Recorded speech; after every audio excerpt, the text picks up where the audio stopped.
So my name's Sarah. Thanks for joining me today. It is day 4 of Vlogmas and it is Sunday. And so far today, I just got up, did some stuff in the house and went to the supermarket, went to get some more dog food. So nothing too lively.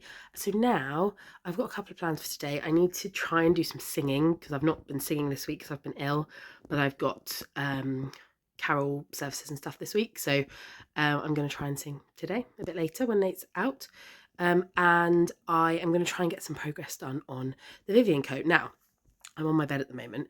I often use my bed to cut things out and to lay, when stuff needs to lay flat, I put like a board down and I'll work on it on there just because I find it's an easy place. It's like a good height. Yeah, I know it seems a bit weird, but I put a board down. It works quite well for me. So, and we've just changed all the sheets, which means they're not covered in Nala's dog hair.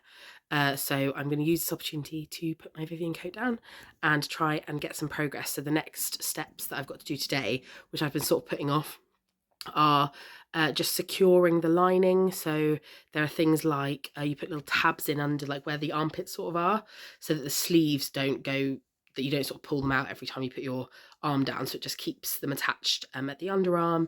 And then there are some other things to do with connecting sort of the edge of the lining to the interfacing on the back of the main piece of the coat. Just again, I think to keep the lining like flush, I think. I don't know, we'll see. I need to sort of keep going through the steps of that because I'm not sure I've completely got it right, but yeah, there's gonna be a lot of hand stitching today. So I'm going to try and sort those out. Then once they're done, I can actually hem it, is the next step. And obviously the main thing when you hem it is you just want to make sure that it's not wonky, like you haven't pulled it tight somewhere or left it loose and baggy, or you just want it to be flat. And obviously the lining is a cotton sateen. No, maybe not a cotton sateen. Visco sateen. I can't remember. It's a sateen. It's very slippery and it does have like a little bit of give in it. So I think it's likely not to have held its shape as well as the boiled wool will have done for the main part of the coat. So yeah, so that's why you've got to be careful basically. But that's what I'm going to be doing. So I'll try and take you along with me for some of that today. All right, bye. Okay, so here's my coat all laid out on the bed. The next step, as I've said, this is the step I've been avoiding doing, is first up I have to pin all the way around here, where underneath you can feel there's like the seam allowance where the lining meets the facing. So I have to pin all the way around on that. Isn't it looking beautiful? Even if it's sat here as a pile of fabric, I'm like, this is going to be a beautiful coat. And then I have to hand stitch from inside. I think that the edge of this on to this fabric, which is a tailor's interfacing fabric, without going through to the right side. That's the bit that's stressing me out a bit. So, and I think this is going to take me absolutely ages actually. This coat is just never ending, guys. It's never ending. Good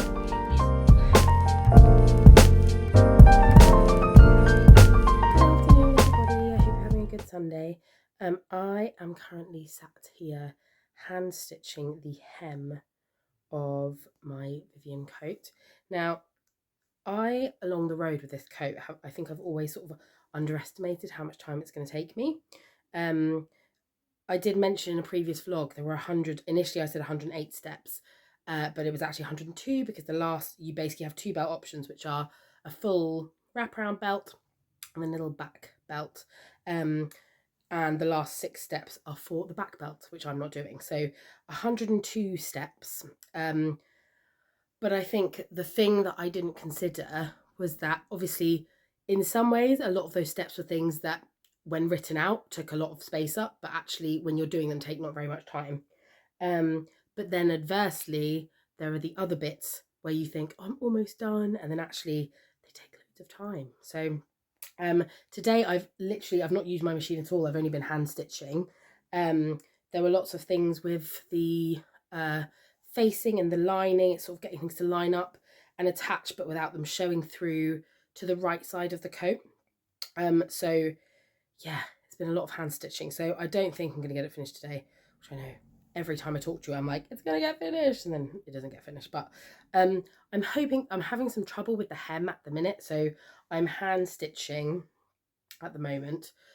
This is the outer coat, and you're stitching it onto this tailor's interfacing, but without it showing through to the right side, which is fine. It just takes a bit of time, so I'm doing that. And then I'm a bit muddled as to how you then connect the lining without the stitches showing. So I've read the instructions a couple of times.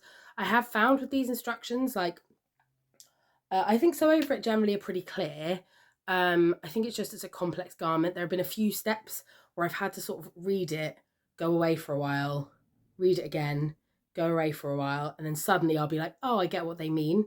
Does anyone else get that with instructions? It's like, it should be really clear, but sometimes it's just difficult. Or sometimes you have to sort of piece it out in front of you and work out what they mean. And that's what I'm finding with these few steps. So I think the hem is obviously the buttons. The last thing I'm going to do is the buttons and the buttonholes, which will be probably a bit annoying because the fabric's thick, but other than that, we'll be fine.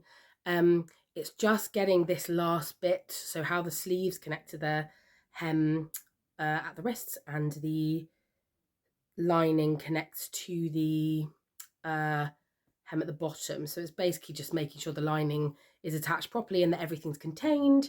And I've definitely had moments today where I've thought, screw it, I'm just going to double press it, like press two edges over and just sew it up and it'll be fine. And then I've thought, you've done so much work on this coat, get it right.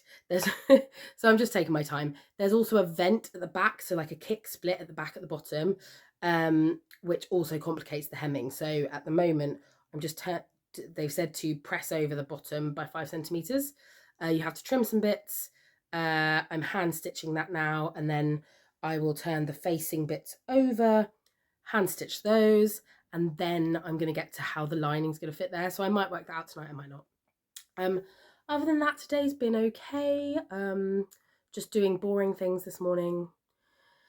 Been working on this coat this afternoon. I stopped to do a bit of practice because I have a carol service on Tuesday, and it was a bit upsetting actually because I'm just very. I don't know if it sounds worse. It feels worse. Like I'm much more hoarse after doing it, and the top notes are just not there at the minute. So I thought I was going to have to cancel, which is obviously frustrating because this is it's a really fun time of year, but also it's a really lucrative time of year for musicians. So to be sick and not be able to sort of make hay while the sun shines is quite upsetting. But I spoke to the guy who booked me and he just was like, just come, just switch to a lower part so if you get stuck or if it's not happening. So so I'm still going to go on Tuesday, which is nice. So I'll be going up to Canary Wharf. And yeah, so there's that. And then I've not done my embroidery calendar yet. That is going to be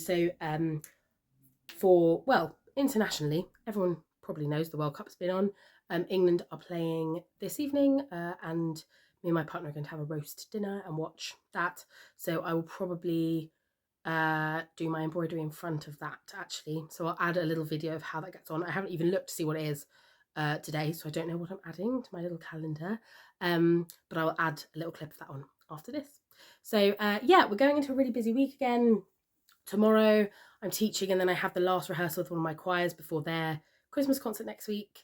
My mum is coming to play for it, so she's a really amazing pianist, so she will be playing for the concert and for the rehearsal tomorrow. And then Tuesday I'm going up to London to do these carols, and I haven't even thought about the rest of the week. Just busy work, carols, teaching, all sorts. Both of my schools break up next week, so we're just sort of getting to all of the concerts in the next week and a half, and then it's a bit more sort of fun stuff. So yeah, hopefully I'll be less hoarse by then. So I hope everyone's having a good day, and I will see you guys tomorrow. Right, bye.